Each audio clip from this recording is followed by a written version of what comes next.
So Sarah, I think we should get the Sky Expo officially underway with a review of this year's International Broadcasting Convention, which went under the banner at IBC of shaping the future. And I think that title really summed up what we certainly saw. Just a little backdrop, if you don't know IBC 2025 drew together the global media, entertainment and technology industry in September with, and there's a stat coming up now, 43,858 visitors attending this year's conference and exhibition. And just to give the scale of it, there were 1,300 exhibitors and over 600 speakers taking part.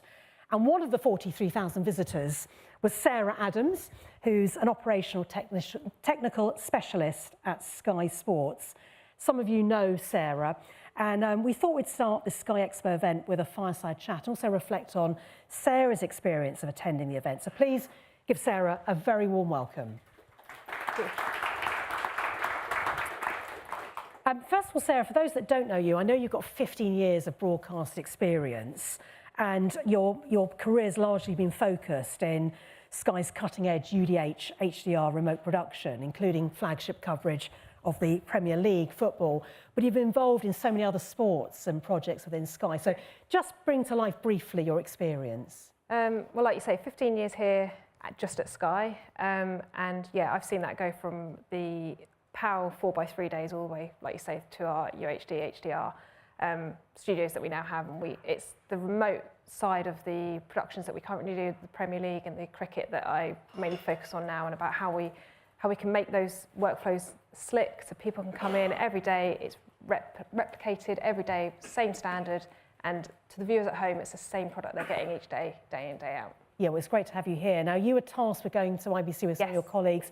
I think you were there for a couple of days, although by the time you've travelled, it's more like a day and a half. So, yeah, just share with everybody, how did you find IBC this year? You know, talk about the scale and what was your reaction to it? It's, for those of you that haven't been, it's that first... well, I flew in this year, and then you get the metro and you come up the metro station, and you just are presented with this massive hall and this huge queue of people getting all their badges. Like, it's such an introduction to see all that, and you're just like, oh my God, where do I go? What do I do? There's just too many people. And it is, I think that sums it up basically, it's that scale of it. I think there was 14 halls or something this year. And it's just, you think, oh, it's fine, I'll be all right. So you come in, you get your badge, and you're presented at the particular sort of, like I say, the main badge collection bit, and there's a hall either side, and you're like, oh, okay, yeah, this is just it, just a couple of halls, no problem.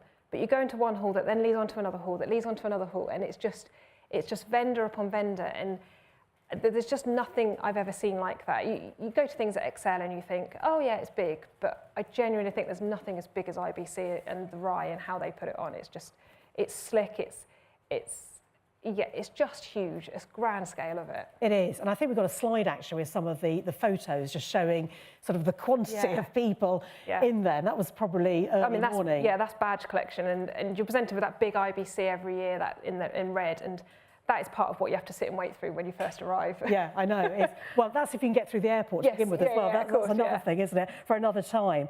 And the atmosphere and the demographics, I mean, do you think it fairly represented society in many ways? It's really hard. It's got better over the last couple of years. I've been a couple of times now, and the demographic has definitely improved. It used to be a sort of an older generation, a very male-orientated environment. It's definitely changed. There's a lot more females in it. I mean, the biggest indicator, and we laugh every year, is the queue between the two toilets, the men and the female. And you know, you're there like, oh, I'm all right, Jack. I can just go straight through, and there's no queue. You know, and the men are always queuing up outside. And it's just nice to see that progressive. That's changed a lot over the last couple of years.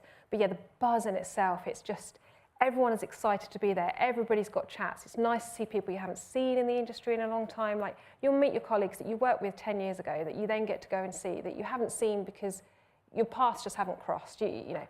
And so it's not just about seeing all these vendors and the kit that's on display. It's about meeting people and collaborating and getting that sort of networking side in as well. Yeah, because I was there on the first day, and then I text you as you were just arriving, telling you what I'd seen, and to go along, and we'll come to that in just a moment.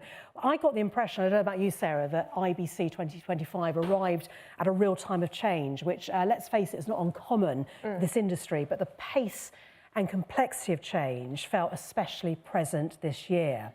And what was interesting, although the number of attendees was down on the previous year, which was amazing, I think back in 2024 it hit over 45,000, the full media and entertainment ecosystem really converged in Amsterdam, didn't it, for that 4-day event. So you did 2 days, you can do 4 days there.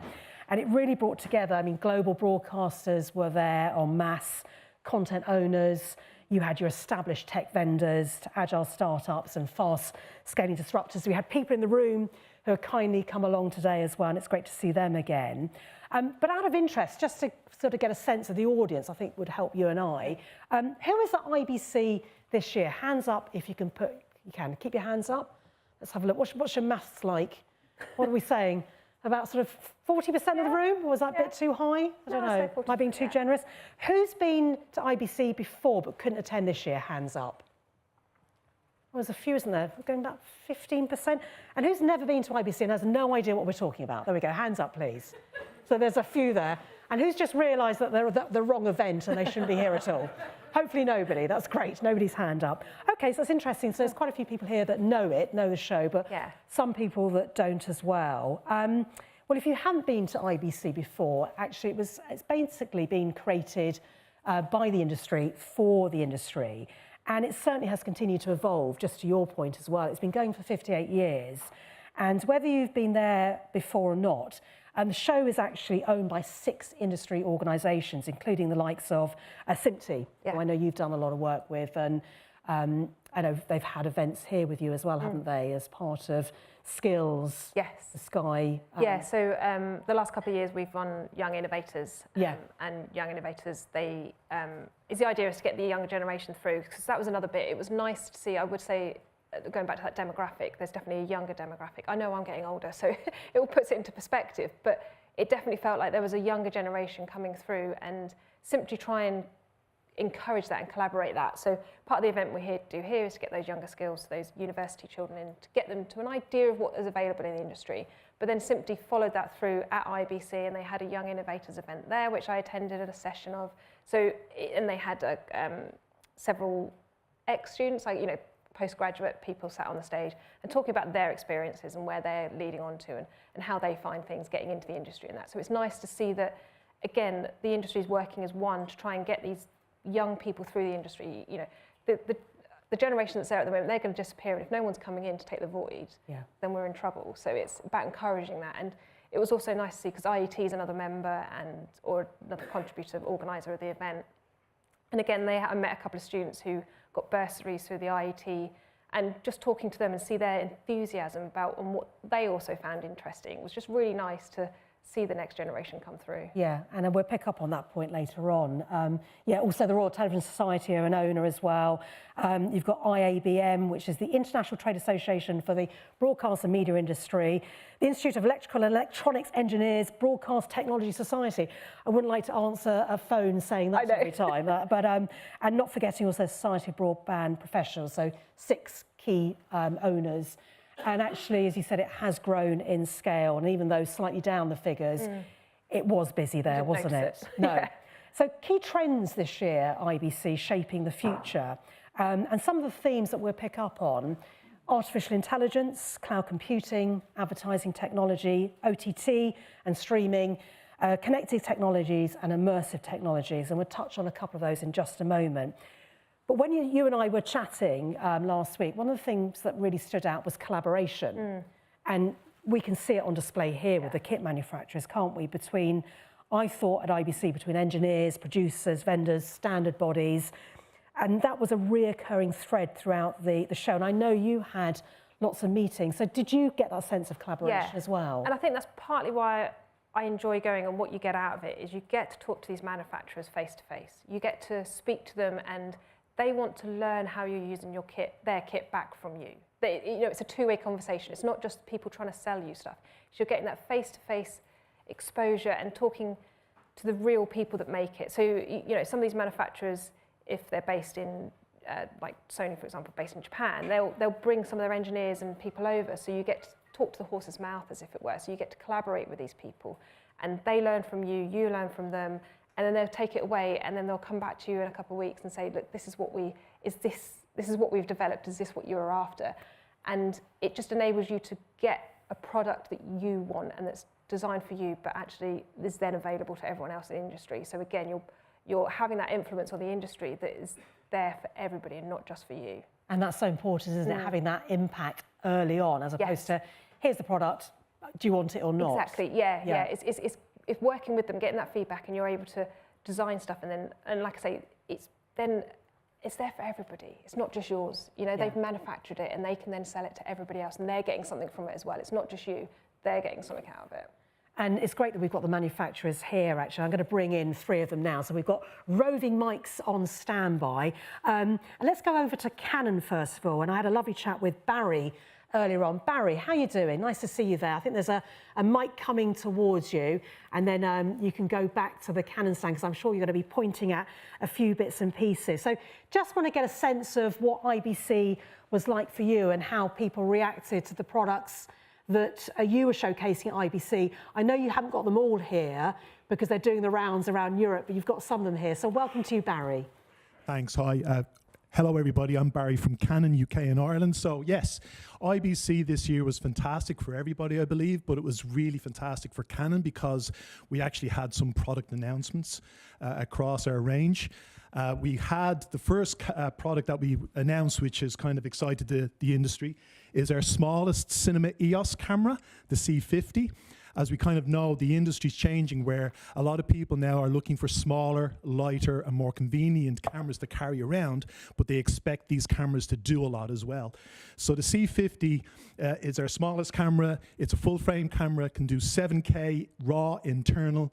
It's the first cinema camera from Canon to actually offer open gate. Open gate is a feature that's becoming more prevalent and is going to become bigger as we go on in the industry. This camera also records directly onto CF Express cards, Cinema Raw Lite, and other codecs as well. People are also looking for high frame rates, so being able to offer cameras that give 4K 120, 2K 180, it gives you the flexibility of being able to carry things around.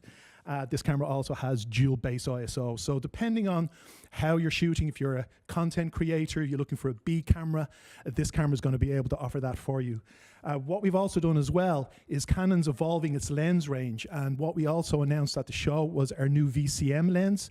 We already have a VCM prime lenses available. Let me quickly grab one so you can see what it looks like. So this is a small VCM lens, and we have a range now that go from 20, 24, 35, 50, and now at 85. They're all the same size, all the same spec, so f1.4 consistently all the way through. So now you don't have to worry about getting bigger or smaller lenses. You have consistency in lens technology, being able to get the focal range you want and being able to put it straight onto the camera, get all that wonderful autofocus and that wonderful Canon imagery that you want to get out of it. So Barry, that's all about sort of seamless, isn't it? It is. And content creators, that's really the market well, you're finding going with these for. cameras, yes, exactly. So while we also, just to finish up, what we also have here through our range is multicam is becoming a very big thing. So it doesn't matter if it's a PTZ camera all the way through to cinema EOS cameras, from full frame cameras down to smaller sensor cameras, can all be managed over a control system as well. So that's the kind of big shift as well with multicam for live production. Brilliant. Barry, round of applause for Barry, please. Thank you. Appreciate that. Right, I'm now going to go over to Blackmagic Design, and I had a lovely chat with Josh earlier.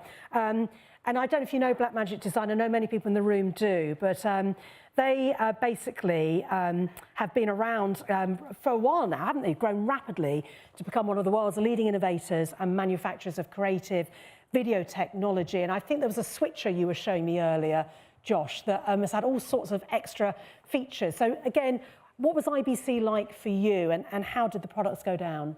Hi, yeah, so I'm Josh. I'm the live production product specialist for Blackmagic. It was my first IBC this year. So I was told it was like a show that's not like any other, and absolutely that's true.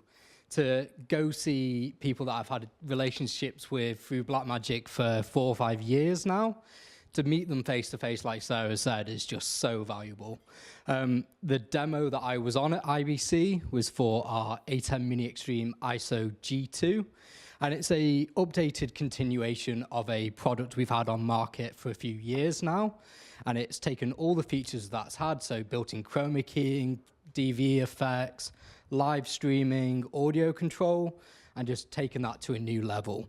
So some of the features that we've added are a MADI input for up to 32 channels of digital audio. And with that comes an entirely new control page.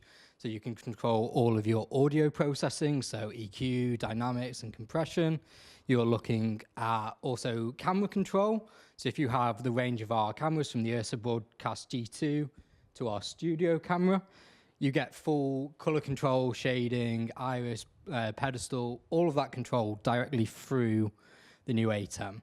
We've also built in CF Express recording capabilities, 10G network capability to record to a NAS or an SNS, remote sources. Not only can this live stream out to YouTube, to Twitch, Facebook, wherever you like, it also has the ability to ingest that as a source to mix within your live production. We've also added a Thunderbolt connection for graphics. So if you want to do lower thirds and overlays, no longer having to take up two of your input sources for that, a single Thunderbolt connection gives you key and fill directly from your software into the A10 to use. So it's made it a really powerful switcher, but at a accessible price point to get that into as many places as we can. Brilliant. Thank you, Josh. Round of applause for Josh. Thank you for that. And well done for surviving IBC. Yeah, first year of many, I'm sure. So thank you, Josh. And let's go over now to Panasonic. And delighted that Ben is here. Ben was worried I was going to interrogate him earlier, but Ben, we're all friends here, aren't we? So Ben, same thing for you. Slightly different approach for IBC. That I think you basically hire meeting rooms, don't you? So essentially, yeah. So it wasn't my first year at IBC. I started going to IBC in 1993, so I've done a few in one form or another. So Panasonic have approached IBC in a slightly different manner since essentially coming back from COVID, because Panasonic are moving slightly different circles. We straddle many different sort of verticals in the marketplace. So we do a lot in AV as well, a lot in corporate and systems integration, but we still have a very big presence in the broadcast market as well. So what we do is we don't have a stand anymore. We have a private area where it's by appointment only, but you're more than welcome to come and see us. But what the focus is for us at IBC is not essentially what we've got, because by rights most people should understand what we represent, but we try and showcase what we're working on and stuff for the future. So it's more like a roadmap to show you what Panasonic are working on, and then from there, obviously it gives people a good idea. One of the things that we had at IBC this year is we are market leaders in the remote camera market. We've done over 300,000 units globally, and we've got the flagship PTZ here, which is the UE160. Our latest addition to that is the UE150A, and what we've done is we've implemented some of the features in the 160 that people wanted but didn't want to have some of the extra advanced features of the 160, and implemented it in the 150A. So what we have in these two PTZs is a 1-inch sensor, but we do implement optical low-pass filter technology in the PTZs, and we are the only manufacturer that can do that. What that essentially means is we suppress the moire effect. So if you're filming in front of an LED, there can be noise, and we suppress that with our PTZs. The other thing that we were showing was our new box camera, UB50, which is a full frame camera, excuse me, and the UB10, which is micro 4/3, and we're working in collaboration with a company called Movicom to produce a remote head. Brilliant. And actually, that one you've just mentioned, Ben, that's quite a niche product, isn't it? I mean, I'm just trying to think of the application. Is it really for celebrating trophies or interviews? How would you use that? Trophies, interviews, for sport and stuff like that. It gives you a cinematic look and shallow depth of field, basically. There was another manufacturer that had quite a niche product, and up until we released this, they didn't really have any competition, but hopefully with this we offer a full symmetry across the board for remote camera working now. So not only are you getting the PTZ workflow, you're also adding a cinema effect, but with the addition that you can control it via our protocol. Brilliant. Thank you so much to Ben. Thank you. And actually, Leslie, while you've got the mic there, there we go, I just thought I'd pick on you. I mean, batteries, the evolution of batteries, this is your area, isn't it? Thinking about, you know, longer on-site shoots for drama, making it more reliable and sustainable. I mean, you've got batteries manufacturers represented here as well, haven't you? Yeah, and I mean, from NXTGENbps, we're really proud to kind of bring a big range of batteries to the industry, actually. It's a challenging world where we're all trying to sort of move away from diesel to batteries, and it's really, you know, we did it with tape. We went to file. We went originally from SD to HD. Now we're actually struggling to move from diesel to battery, but we will get there. But I mean, effectively, we've got a big range of products from very small, sort of 1 to 2 kilowatts, right up to sort of 30 kilowatts.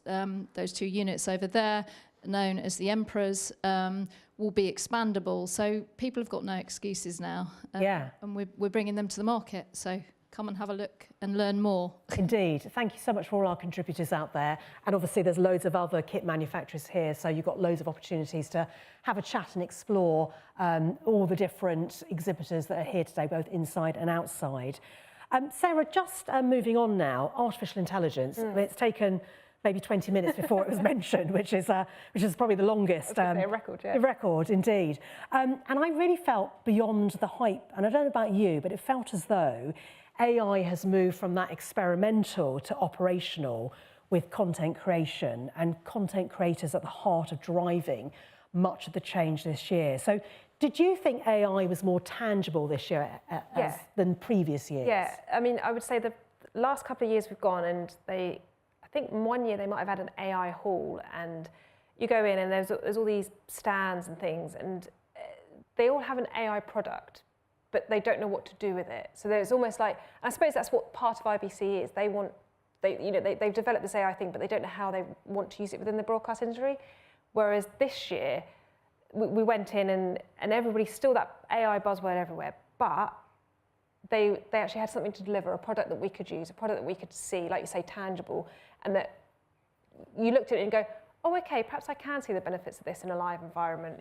You know, there's something that they can actually deliver and help us with. Yeah, and one thing that stood out at IBC 2025 is that agentic AI, which is quite a buzzword at the moment, could eventually touch every corner of the media value chain, from production and infrastructure to, you know, the viewer's living room.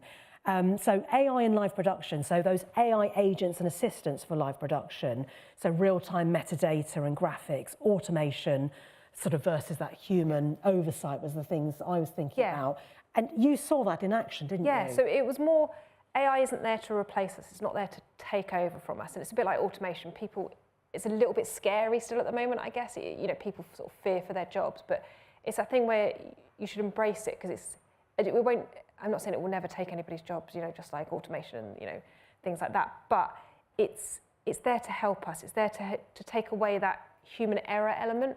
So part of what we saw were things like better subtitling, you know, automated subtitling, so there's not someone there typing it and things like that. It can pick up and it can learn, and then there was newsroom assistants, so they can do, like you say, those graphics. You can ask it to produce a graphic and it will produce one for you, and then it will do spell checking and things like that. So if you've written a script, it will spell check it for you, but beyond sort of your Word, Excel spell check, it's learning from you, and it gets to learn what you want from it, and some of them can even give you suggestions and things. You know, I don't know how practical that is in a newsroom environment, but yeah, it's nice to see where they want to take it and what it can deliver. I suppose, is sports a natural proving ground, so that an AI agent could sort of log plays, I suppose, identify key moments or measure engagement as well.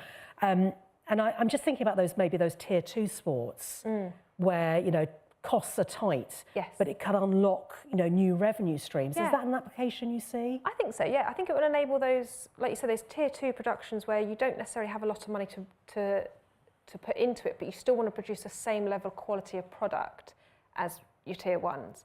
So it will help you, I suppose, have less bodies, but produce a better quality product. Yeah. To help you enable that, and so the consumer at home, they won't see any difference.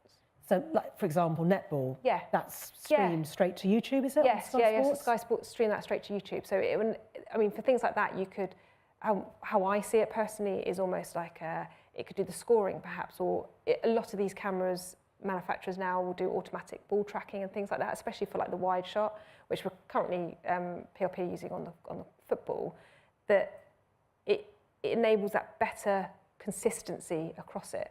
Yeah. And as I was leaving, you arriving, I sent you a text going, go to Hall 14. That was the Future Tech, brand new for this year.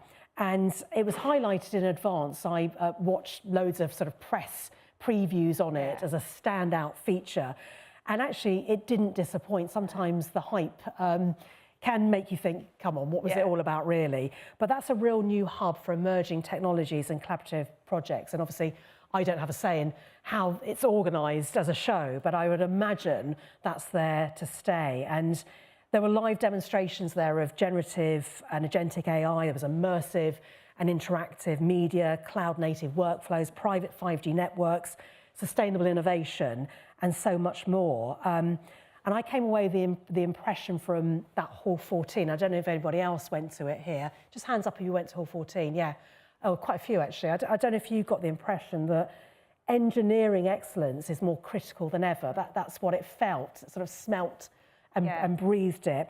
But you were drawn to Hall 14 as well, weren't you? Hall 14 was amazing this year. Like you say, it brought together the future. So it had all the, I don't know if people are aware, the IBC accelerators were all there because that's, you know, about the future tech and everything and bringing people together. So they were there. There was also, like, as we said earlier, that younger generation, they had a skills careers element on the Friday, which unfortunately I missed because I wasn't there on the Friday, but that's still part of the future. So it's bringing all that. And then, like you say, all these vendors that have all these products that are not quite there yet, but they're wanting to, again, get that feedback, trying to produce a product that is still future but near. You know, it's not quite there yet. So it was an amazing new hall to see, actually. And then there was the other end of the scope in the same hall where they had a little exhibition on the 100 years of TV. So it was quite a contrast, really, sort of like what's going on in the future, but then also here's a look back at where we are, because I don't know if people know it's 100 years of TV this year. So it's quite an exciting aspect to see that. And it was just really interesting to see that little sideline in the same hall. And there's loads of more things coming about 100 years of TV. The IET that you mentioned, I know they're doing a session, I think it's next week, just solely looking at that. But yeah, you're right to point that out, 100 years of TV. Again, if you were there, I don't know if you had a chance to visit, but the first TV picture, it's a history lesson, was demonstrated by John Logie Bard, I should say, at Strathclyde University, 1925. And I think that area just showed that television has never stood still.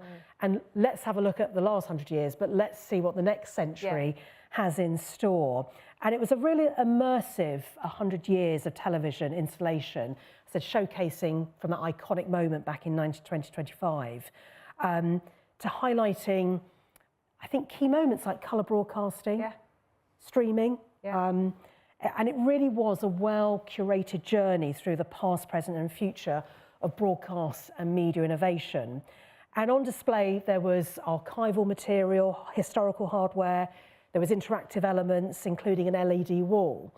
And again, I don't know if you saw this, but there were video contributions that people filmed back in August. IBC arranged this. People say, what is the most memorable moment on TV? So have a think about that. If you were asked that question, what would be the most memorable moment for you? And I suppose it depends on when you were born. And Sky actually did some research into this a couple of years ago. And obviously, and the moon landing came up top. Do you know what was number one? Coronation? No, Only Fools and Horses, the Del Boy falling through the bar. But what would yours be? What would yours be? I think it's, I was thinking about this earlier when you asked me, and actually that exhibition made me think about it.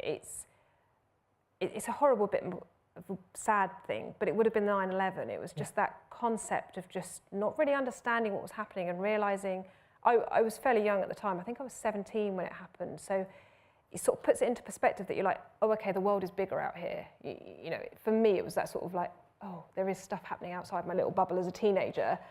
But also, yeah, it's just that I remember stopping what I was doing that day and sitting down and watching it, which you don't do now. You know, it's not something I don't think I'd ever done before then. Yeah. To sort of sit and stop and just go, we need to sit and see what's happening, you know, and it's that real time.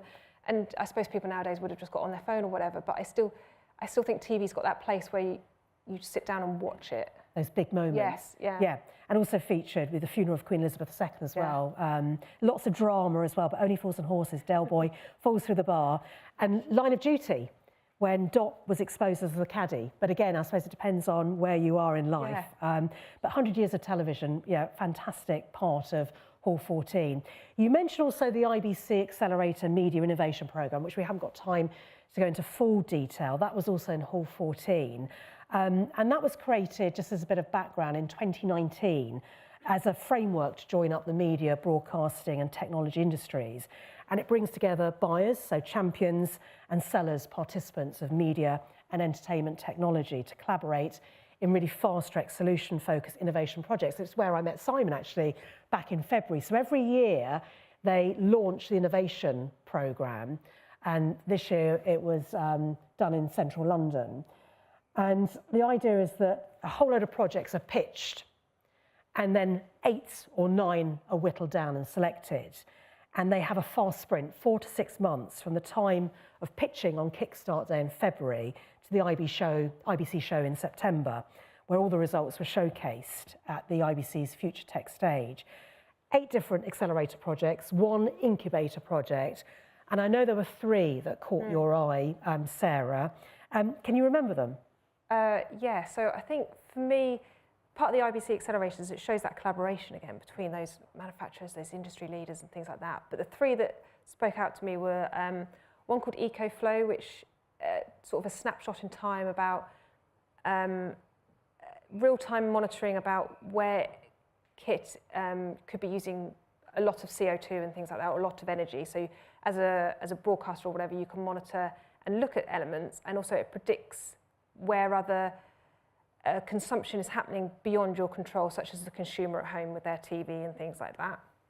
The other one was it Land to Sea 5G? Yeah, Land to Sea 5G, yeah. Which had a red light aircraft. Yeah. And at first I thought, what's that doing in the middle of... It was a bit weird. There was no signage around it. So, but I caught the session on that. And again, that was just really interesting to see how 5G technology is enabling basically remote OBs from places that you would have, that you just can't do, or you wouldn't have been able to do cheaply before. You know, so they basically put a 5G receiver onto, just like you said, a really light aircraft, wasn't it? That they managed to fly around a cycling track event or country event around the south of France, and just enabling that flexibility in the broadcast and what you can do and what you haven't been able to do previously, basically. So that was really interesting. Yeah, the deployment of private 5G networks, wasn't it? And drones as well, I think was included in the project. Yeah.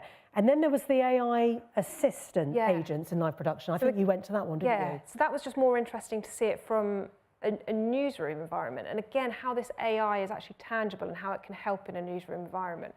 So again, it was looking at, I think that was the one that was a follow-on, a couple of a follow-on from last year, but that one in particular, where the AI, they had a couple of AI agents, and these AI agents were, again, helping the newsroom. So they weren't replacing anybody, but you could ask the AI agent to write a name super, or you could do it to spell check the script that you've just written, and things like that, that it's there to help you and enable you and to stop those errors in a newsroom, those human errors, but there's always a human to then fact check the AI as if it were.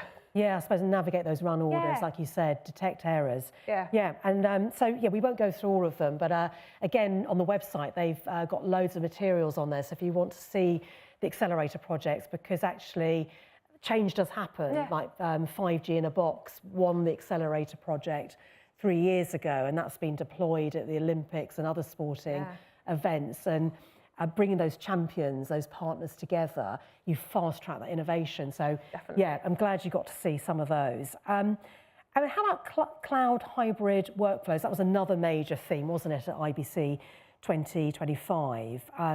There were many discussions around IP cloud, remote production, and how that's reshaping technical architecture. I know this might not be your area of expertise, but you had another colleague there, didn't you? Yeah, so our colleague, Mike Letham, deals with all the software production side. He's not unfortunately here today, but he deals with very much all that side of it. But again, it's just, that is another side of the industry that's just moving so fast. Like you say, it's not my area of expertise and I don't really understand any of it, but you look at it and you get to talk to these people and you're just realising how quickly that's moving on and the capabilities and what it can do and what it can bring to us, and again, what we can do then with it and how we can make bigger, better productions by using this software side of the technology. Yeah, indeed. And obviously sustainability and responsible innovation, that was another key thread. And we do have a sustainability panel later on, but actually, you know, it's good to talk about it now as well, and we'll be talking about it in the next panel. So that purpose, ethics and sustainability are now core expectations, aren't they? And, you know, you saw that the emphasis on broadcast and technology operations now prioritising greener opportunities, energy efficiency, and you saw that too, didn't you? Yeah, there was a couple of stands where, again, they're doing this lifetime monitoring that you can see. So if, basically to build trends over time, there's a lot of things already out there, but it's bringing them almost all these different monitoring pieces of kit and software together, so you can see the trends over time, and then if there's a particular peak or something, and it will flag it to you, and then go and look at it. So if a particular bit of kit isn't performing to the best of its ability and things like that, it will show you that. But it's nice to see that people are taking it seriously now as well. You know, it forms part of the industry. It's not just a sort of sideline. It is what we're out there to try and do. And there was a launch there of the Media Climate Accord, which we didn't get to see, but I won't read through the whole commitment, but committing to a 40% reduction in energy per streamed hour by 2030, which is ahead of the 2040, towards net zero by 2040, ahead of the 2050 target set by the Paris Agreement. So again, it's no longer a sort of CSR checklist, it was a design principle. So that was interesting as well. Very briefly, new standards and protocols, that again was sort of a major thread throughout IBC. And a word that is very hard to pronounce, I'll try, interoperability. Yes. I think I said it correctly.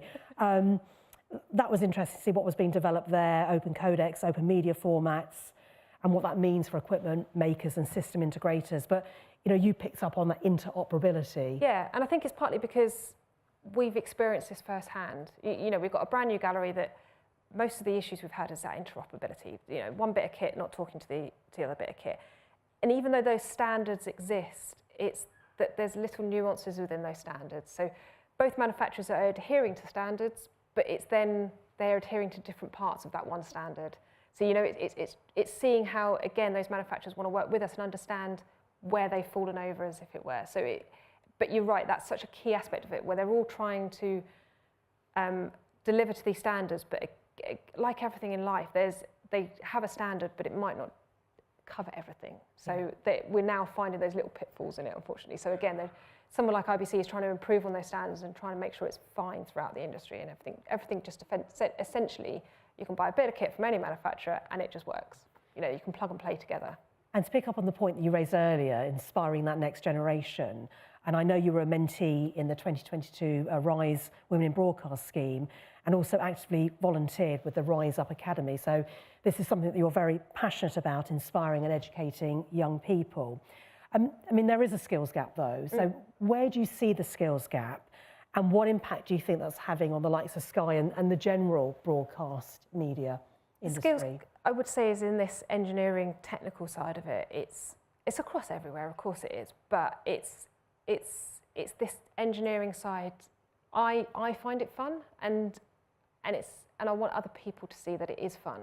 You know, and so if we don't encourage that next generation, we're going to have that massive skill gap. You know, no one's going to come through, and all the skills and talents we've got in the room today will just disappear and then who's coming through, you know, who's taking over from that. So it's important to nurture that next generation to understand that there are those non-glamorous roles that essentially what I do that people don't hear and don't see about, but I think are fun. So I want to encourage people and I want to show people that there are things that they can do out there that is fun, and it's not just being a cameraman or a director. The things that people have heard of, it's the skills and that they can apply, and manufacturers need to work with us as well to enable that, you know, and it's all about bringing those sort of apprenticeships, and because it's the education system's changing and now there's not so many degrees and things, but if you can get degree apprentices and things like that, that's another way and avenue for people to come through into the industry. And I know the Sky Academy obviously weren't at IBC, but actually that's where trying to inspire those children. And often parents, carers and teachers don't know what the opportunities are. So, you know, it is down sometimes to employers to fulfill that role. So that's great what Sky Academy are doing there to show the next generation the kind of careers and opportunities. And you mentioned about the Society of Motion Picture and Television Engineers, SIMTE, and you've been doing an annual event, Young Innovators. Now, we don't know the date for next year, but there will be another event, won't there? So again, what are you hoping to achieve from that? So again, we work with some local, I suppose not local necessarily, as in there's a north and a south one that we've now opened up to because it was quite a long way for the northern people to come. And the idea is we're working with local universities to get a group of students in that are already doing broadcast degrees or something within the industry, but not necessarily thought of the tech side of it, so they could be more in the production media degree, to get them in, showcase a live production basically. So we run a couple of sessions throughout the day, or we run a mock show. So it's with everybody at Sky Sports basically enable us to do this. Everybody puts their heart and soul into it, and it's I think we do about 20-minute sessions, and there's a 3-minute show at the end of it that the students have to produce alongside a staff member so that they can get an idea for it. And it's that, I want people to feel that live buzz, because what I get from it is that live buzz. You're on air, you do your show, and you go home. But it's that pressure of the 45 minutes of a football half, or you know, or whatever it is. It's that pressure that you've got to get stuff done, you've got to get it right. And I want the students to see that that is the fun part of it. So it's all very well teaching them, but until they're sort of trying to put them in that fake, I know it's still fake, but it's that live pressure, and that's how we try and treat it. And then in the evening, we have a fireside chat as well, a bit like what they did at IBC, to again get some perspective and ideas from previous students and see how they're getting on in the industry. Brilliant.